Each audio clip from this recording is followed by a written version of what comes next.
Jonas capítulo 4. Amém?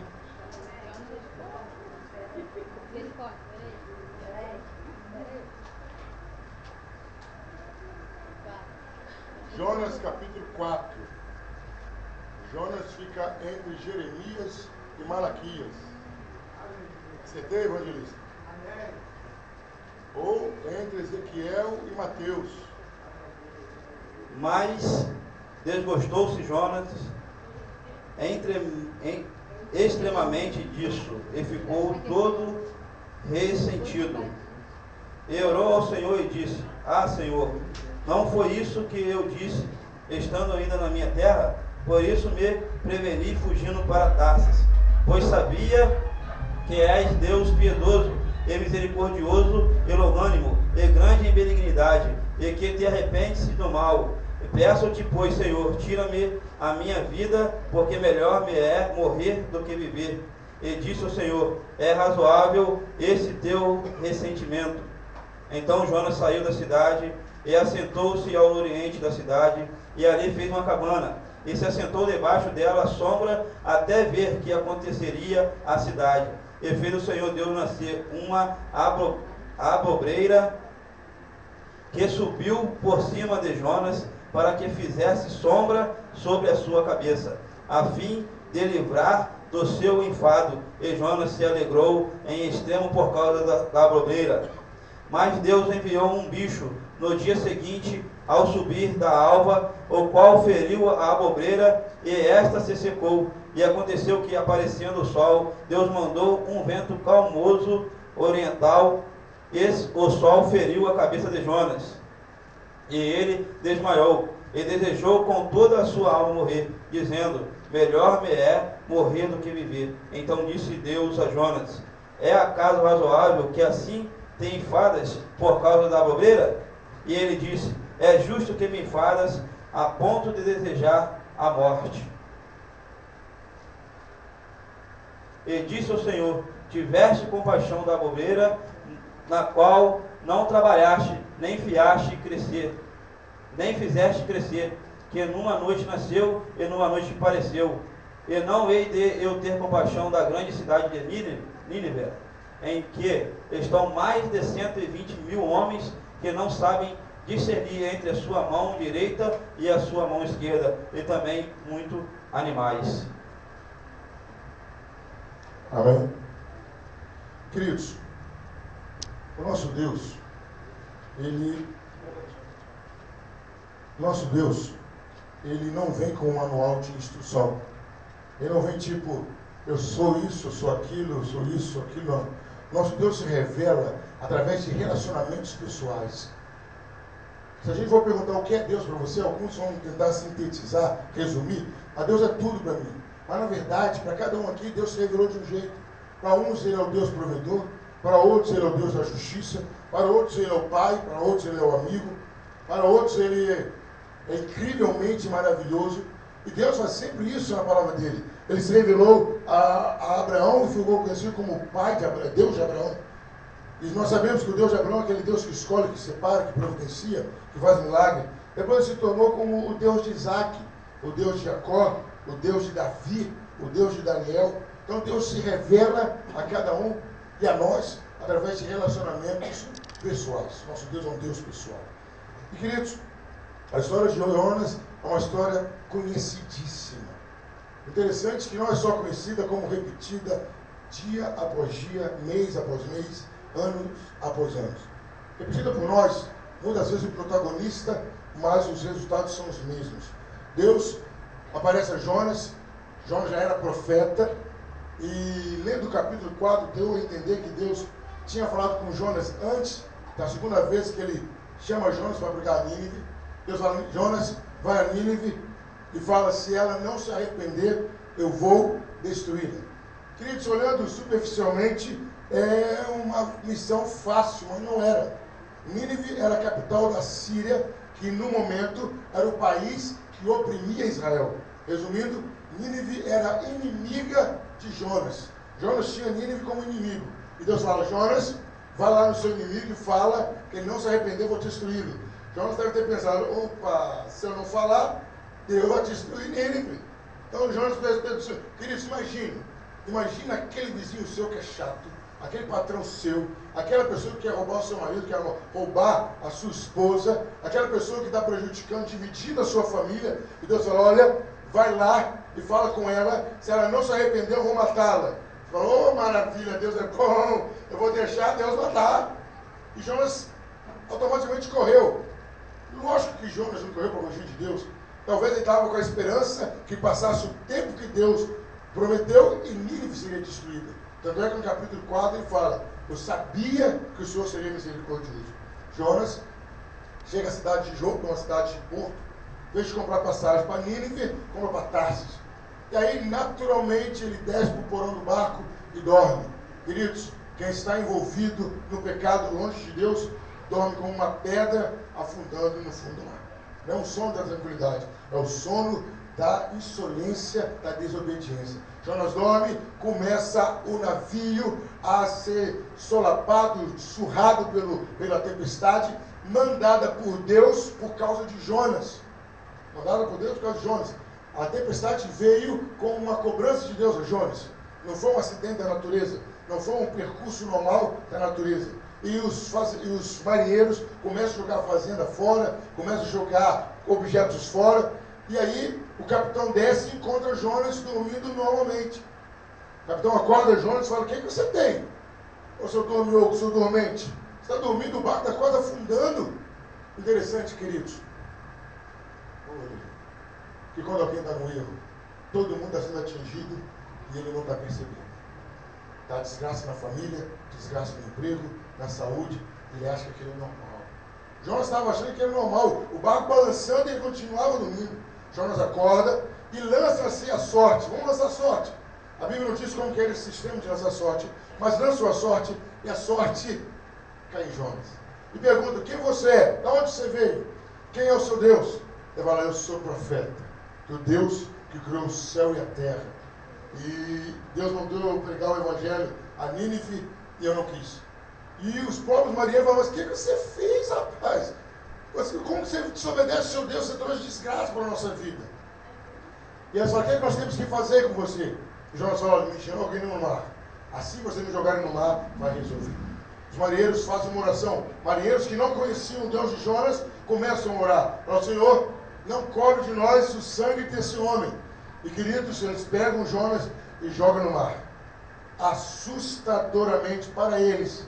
Mas na plena consciência de Jonas, o mar, a tempestade param. Acaba a onda, acaba a tempestade, acaba o problema. Aqueles homens ficaram mais temerosos ainda. E quando Jonas cai na água, já havia um peixe, não uma baleia. Um peixe, segundo os estudiosos, chamado cachalote. Que o diâmetro da garganta dele passa um homem inteiro. O peixe já estava esperando Jonas. Não é esse o sermão, mas tem muito peixe esperando muita gente aqui. Jonas é engolido pelo peixe. No capítulo 2 de Jonas, ele fica 3 dias e 3 noites. Jesus fala até que isso era o símbolo, o sinal da ressurreição dele. E lá no ventre do peixe, lá no fundo do mar, assustadoramente, Deus ouve, não o grito de Jonas, mas talvez até uma palavra baixa, cheio de algas marinhas, cheio de água salgada, cheio de espinho de peixe, cheio de catiga de estômago, cheio de ácido do estômago. Jonas pede misericórdia e falou, tenha misericórdia de mim. E o peixe vomita Jonas. Alguns dizem que foi em Nínive, outros dizem que foi em outro lugar, não importa. Eu sei que Jonas aparece em Nínive e prega. Ele caminha toda a cidade pregando, mas torcendo que a cidade não ouça. O rei fica sabendo que um homem que tinha sido engolido pelo peixe estava andando e pregando que eles tinham que se arrepender. O próprio rei muda as roupas, coloca pano de saco, se arrepende e fala, olha, todo mundo vai se arrepender. Senão esse Deus, esse careca que saiu da barriga do peixe, vai nos destruir. Jonas sobe para o morro, sempre fala, agora eu vou ver Nínive ser destruída. Agora o fogo que destruiu Sodoma e Gomorra vai destruir Nínive. Ele está esperando e nada acontece. Aí em dado momento ele fala, eu sabia que o Senhor não ia destruir Nínive. O Senhor podia me matar. Eu sabia que o Senhor não ia destruir Nínive. E aí Deus prepara uma planta, uma bogoeira, que cresce rápido, de um dia para a noite, cresce e faz uma folha tão grande que faz uma sombra sobre Jonas. E Jonas se alegra, que maravilha, eu estou agora tampado desse sol ardente. Deus manda um verme à noite que come, vem um vento e acaba com a bogoeira. Jonas, mais uma vez, perde a morte e fala, eu prefiro morrer do que esse sol ficar batendo na minha cabeça.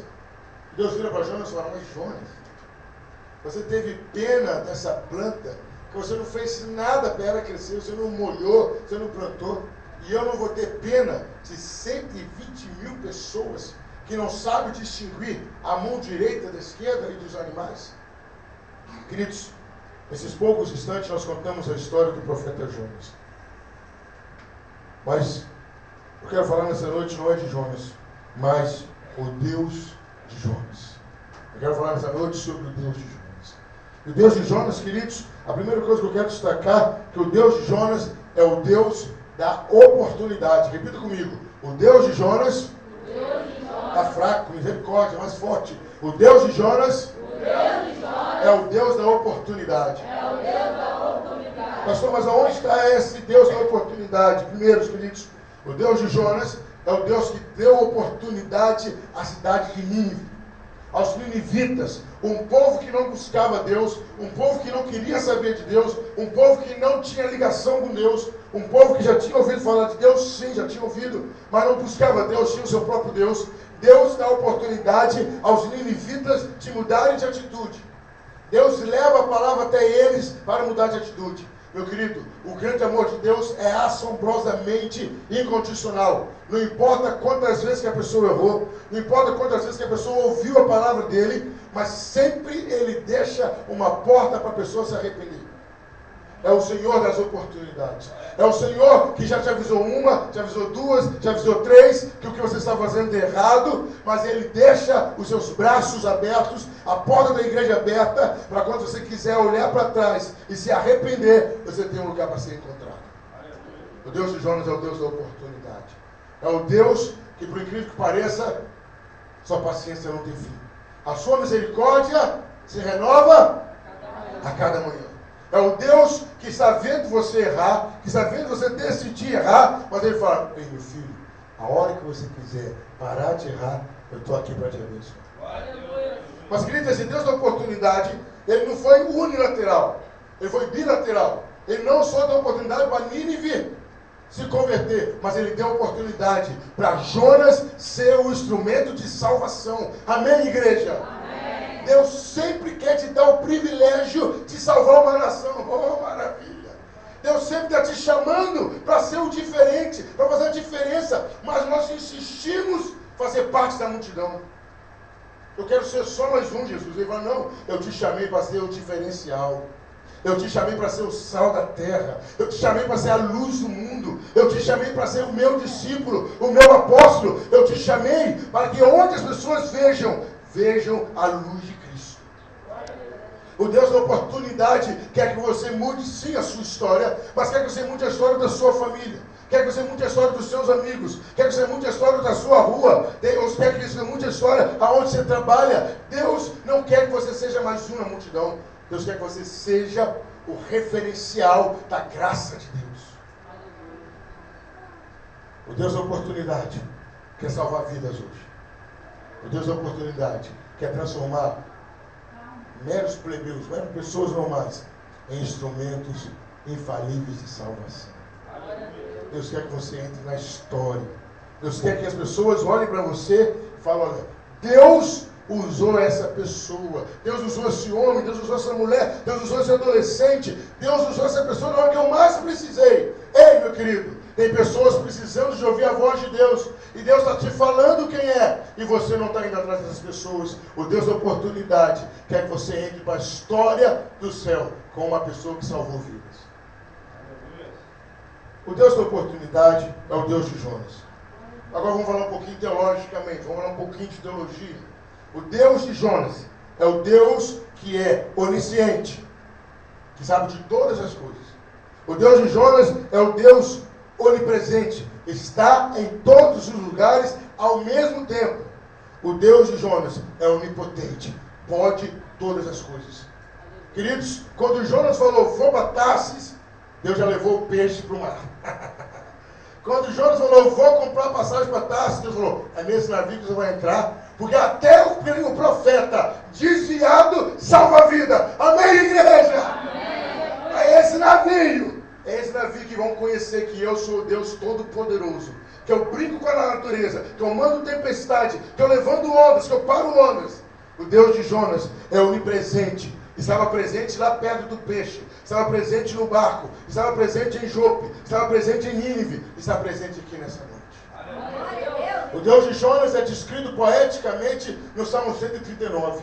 O salmista fala, para onde me ausentarei da tua presença? Se eu pego a asa da alvorada e subo, lá estás. Se eu pego a minha cama e coloco no inferno, tu lá estás também. Tu sondas o meu rins, tu sondas o meu coração, nada se oculta ao seu olhar. Meu querido, Deus de Jonas tem acompanhado o seu passo constantemente. O Deus de Jonas sabe quantas vezes que o seu coração bateu hoje. O Deus de Jonas sabe quantos cabelos você tem na sua cabeça. O Deus de Jonas sabe quanto você precisa em dinheiro para essa semana. O Deus de Jonas sabe quantos grãos de arroz e feijão tem na sua casa. O Deus de Jonas sabe quanto vai vir sua conta bancária ou sua conta de luz. Mas Ele está lá na sua casa e está aqui com você também. Aleluia. O Deus de Jonas é todo poderoso para fazer qualquer coisa na sua vida. O Deus de Jonas é o Deus onipresente. Repita comigo. O Deus de Jonas é o Deus da oportunidade. O Deus de Jonas é onipresente. Está em todos os lugares, em todos os momentos. O Deus de Jonas é onisciente. Sabe tudo de todos. O Deus de Jonas é onipotente. Nas suas mãos tem todo o poder. Quem crê nisso, dá uma salva de palmas ao Deus de Jonas. O Deus de Jonas é o Deus da oportunidade. O Deus de Jonas é onipresente, onisciente, onipotente. Mas o Deus de Jonas é o Deus que cobra obediência. Aquela tempestade, aquele peixe, aquele quase naufrágio, foi porque Jonas foi desobediente. O Deus de Jonas, ele dá uma missão, ele faz um chamado, ele te dá uma tarefa, mas ele cobra obediência. Deus não quer grandes sacrifícios, porque lá em Samuel falou a Saul que Deus prefere que o obedecer é o melhor que sacrificar. Deus não quer meramente o seu dinheiro, Deus não quer meramente a sua voz, Deus não quer meramente o seu tempo. Deus quer a sua obediência. Ei, meu querido, essa palavra pode ser dura, mas quando Deus dá uma ordem, Ele te leva até a beira do inferno, mas Ele quer que você o obedeça. E aquele dito popular não é mentiroso, não é versículo bíblico, é dito popular. Quem não vem pelo amor, vem pela dor, mas Ele traz. A Bíblia diz, o rei Manassés, quem já ouviu a história do rei Manassés? Ele se converte depois de 55 anos de pecado. Ele sacrificava o seu filho, colocando o seu filho dele mesmo, no braço de um Deus chamado Moleque. Esse Deus era de ferro, eles colocavam fogo por baixo. Quando o braço dele estava vermelho de quente, eles colocavam as crianças ali. E Manassés praticava isso, o rei de Israel, o rei de Judá. Mas Manassés se converteu.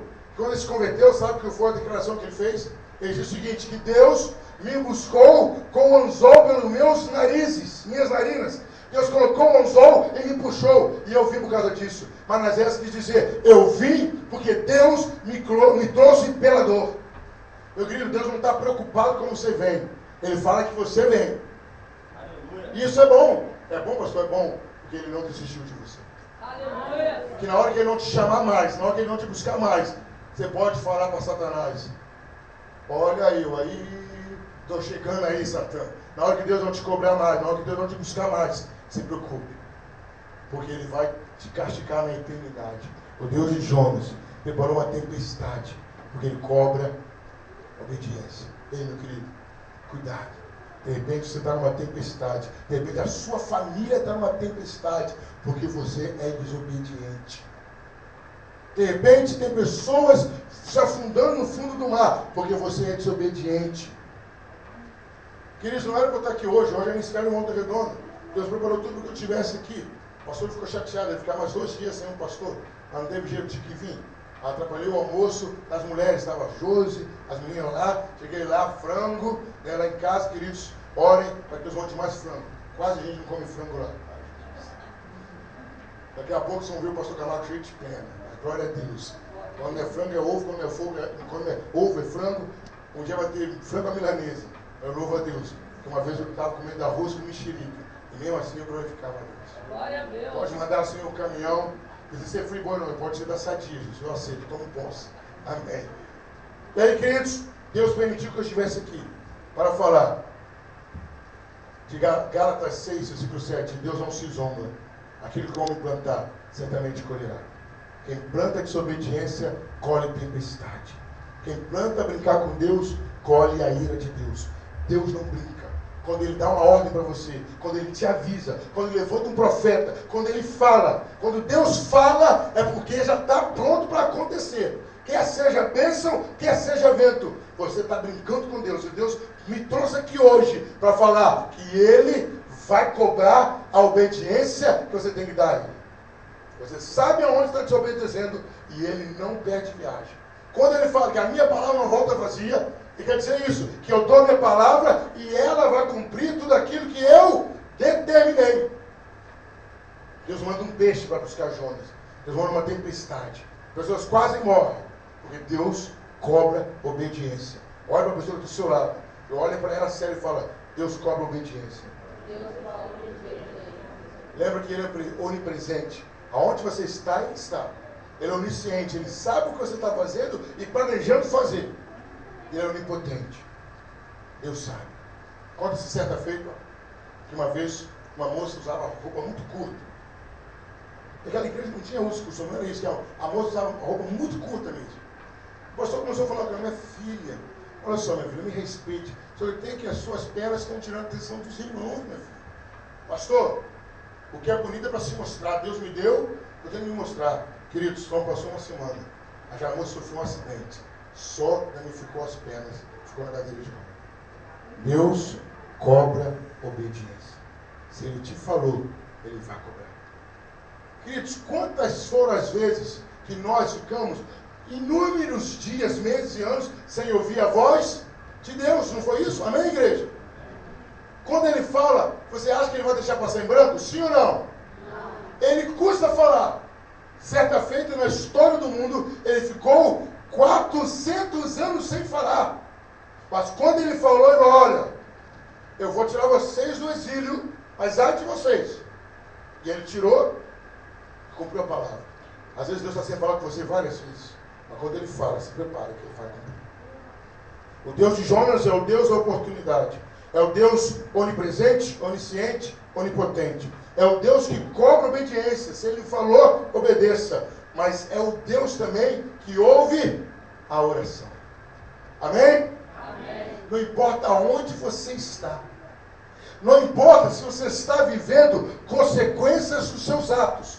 Não importa se você está sofrendo até o castigo de Deus. Aonde quer que você esteja, qualquer que seja a sua situação, clame a Deus, Ele vai te ouvir. Eu tenho um amigo conhecido, Eliomar.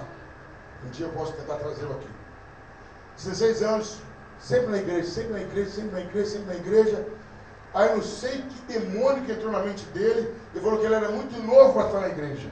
Aí ele saiu da igreja com 16 anos e entrou pelo mundo das drogas, começou a cheirar. E era lata de cola, era cocaína. E um dia ele começou a ter uma overdose. Ele conta isso desse jeito. Estava na casa de uns amigos, começou a ter uma overdose. E aí os amigos olharam e pensaram o seguinte, ele é menor de idade, se ele morrer aqui a gente está enrolado. Vamos embora, para quem chegar aqui e vê-lo morto, pensar que ele estava sozinho. E todo mundo saiu da casa. Queridos, para a glória de Deus. Em alguns frações de segundo, ele teve sobriedade. Ele falou o seguinte, Senhor, eu sei que eu estou morrendo, porque eu estou cheirando. Mas se o Senhor me ama, me deu um plano na minha vida, que eu possa ser liberto agora. Queridos, o efeito da cocaína passou na hora. Aleluia. Ele voltou para a igreja e hoje ele já gravou CD e é evangélico. Queridos, o Deus de Jonas é o Deus que ouve a oração. Independente aonde você está, Você pode estar na UTI porque Deus te levou para a UTI. Você pode estar na cadeia porque Deus te levou para a cadeia. Você pode estar enfermo, você pode estar desempregado, você pode estar em qualquer coisa. Clame a Deus. Jeremias 33:3 diz o quê? Clamas a mim? Não está fraco. Clamas a mim e responder-te-ei. Amém, igreja? Amém. O Deus de Jonas é o Deus que ouve a oração. Eu vou até além, queridos. Os apóstolos estavam num barco com a tempestade violenta. Jesus estava no monte orando. Os apóstolos estavam com tanto medo, não conseguiram nem orar. Jesus lá do monte, olha os apóstolos, desce, anda sobre as águas e para a tempestade. Mesmo que você não tenha força para levantar a sua voz, para levantar um clamor, ore com o coração que Ele vai te ouvir. Deus vai te ouvir. Deus de Jonas é o Deus que ouve a oração. Para terminar, queridos, eu vou até tirar um ponto aqui. O último ponto, quarto ponto. O Deus de Jonas fez nascer uma borboleira. Ela cresceu, fez sombra na cabeça de Jonas. Jonas se alegrou. Deus naquela noite mandou um verme, comeu a borboleira.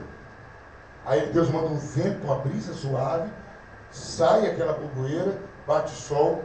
Jonas blasfema pedindo a morte. E Deus fala: Jonas, você não teve nenhum trabalho com essa planta e teve misericórdia, achou, ficou triste porque ela morreu. Eu tenho misericórdia de 120 mil, que nós dávamos distinguir a mão direita e esquerda, alguns estudiosos acreditam que seriam 120 mil crianças. O que é isso, pastor? O Deus de Jonas é o Deus que ensina. Como assim, pastor? Tem coisa acontecendo na sua vida que você ainda não entendeu, que Deus quer que você tire lições para a sua vida. Deus está permitindo acontecer coisas que você está meio voado. Queridos, o nosso relacionamento com Deus, às vezes a gente tem que ler na entrelinha. Nem sempre porta fechada é não. Nem sempre porta aberta é sim. Nem sempre doença é problema. Nem sempre muito dinheiro é bênção. Deus está querendo te ensinar e você não está entendendo. Deus está fazendo coisas acontecerem ao seu redor para te ensinar que Ele é o Deus que está sob o controle de todas as coisas. Que nem só de bom viverá o homem, mas de toda a palavra que procede da boca de Deus.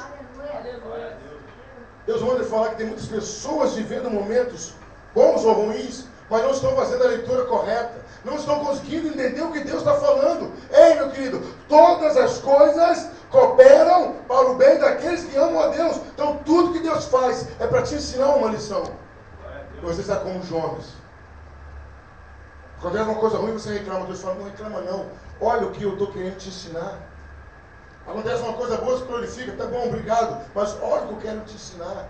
Ei, meu querido, Deus tem tentado te ensinar tantas coisas que você não tem dado ouvido a Deus.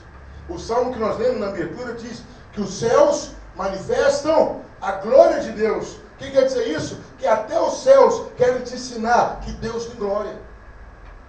Aí Jesus usa os pássaros em Mateus 6 e as plantas para mostrar que nós somos mais valiosos do que eles. Aí ontem, eu fui lá em Penedo, gente, que cidade bonita é Penedo. Jesus amado. Que cidade bonita, gente, eu fiquei, quer dizer, minha cidade é um bairro, é o bairro de Itatiaia, que bairro bonito. Aí eu estava conversando com um rapaz, a gente não sabe de nada da vida. Ele me falou, queridos, que um trinca-ferro custa 35 mil. Um homem deu um carro e uma moto para um coleiro, porque o coleiro estava cantando. E Jesus disse o seguinte: vós ainda valeis muito mais do que eles. Um outro em café, o cara viu o café cantando, o cara chegou a chave do apartamento no Rio e falou assim: ó, te dou apartamento pelo Trincafé. O cara: não, obrigado. Ah, mas por que o cara não deu, pastor? Se o Trincafé dele ganhar o concurso, ganha 20 mil. E Jesus fala que nós valemos mais do que eles. Quando o homem falou o preço do pássaro, na hora o Espírito Santo falou assim: olha que vocês valem mais do que eles. É isso que é na entrelinha que Jesus está querendo nos ensinar.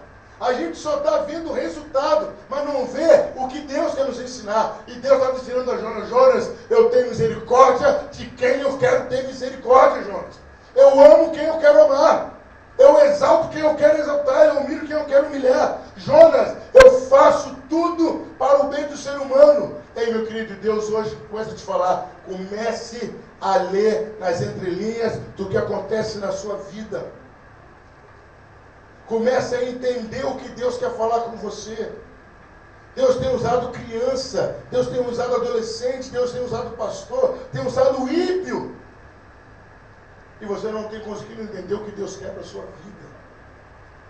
Deus tem falado pela natureza, tem falado pela palavra. Queridos, Deus quer criar com você uma intimidade, sabe como? Como marido e mulher que convivem há muito tempo.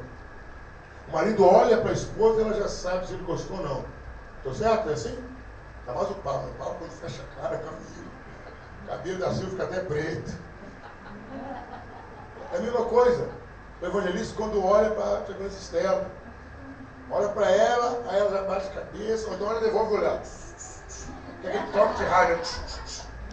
Eu, quando olho para minhas filhas, ela já sabe, eu não preciso falar. E é isso que Deus quer, que quando Ele faça um simples movimento, você entenda, se eu entendi o que o Senhor quer. Deus quer isso, Ele é mestre, Ele quer que você seja o seu discípulo, o discípulo dEle. Ele quer que você entenda que aquela doença na sua família é para a glória dEle e que você vai sair ganhando. Ele quer que você entenda que até na morte de alguém, Ele vai ser glorificado. Ele quer te ensinar todos os dias, como ensinou Jonas. Pare, Salmo 1, pare de andar com o ímpio, pare de se assentar com o ímpio, pare de ouvir o conselho do ímpio. Comece a ouvir a voz de Deus, que fala todo dia com você. Aleluia. Quem ama alguém aqui? Levanta a mão. Você ama alguém? Quantos dias você consegue ficar sem falar com essa pessoa? Quando eu viajo, eu ligo para a pastora. A Vivo é uma benção. Eu não tenho nada mais para da Vivo, não. Ela inventou um tal de Vivo Favorito. R$1.000 por minuto. Eu gasto quase 800 com a pastora. E todo dia eu estou com ela, imagina. Agora imagina, meu querido, se Deus te ama, por que Ele vai ficar um dia sem falar com você? Você já tinha pensado nisso? Se Ele te ama, por que é que Ele vai ficar calado? Ele está falando com você todo dia. É você que não para para ouvir. É você que não para para entender. Às vezes Deus te acordou de madrugada e fala, nossa, estou com insônia, vou tomar um remédio. Não, fala comigo.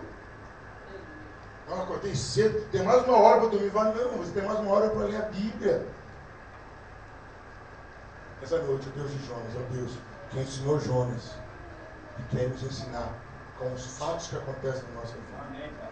É o Deus que ouve a nossa oração, independente de onde estivermos. É o Deus que cobra obediência. Ele só se relaciona com pessoas obedientes. Não obedecer ao Deus, fala obrigado, vai com Deus, quer dizer com Deus, não vai sem mim. Se você não quer me obedecer, pode ir sozinho. O Deus de Jonas é o Deus que é onipresente, onipotente, onisciente. É o Deus da oportunidade. Esse é o Deus de Jonas.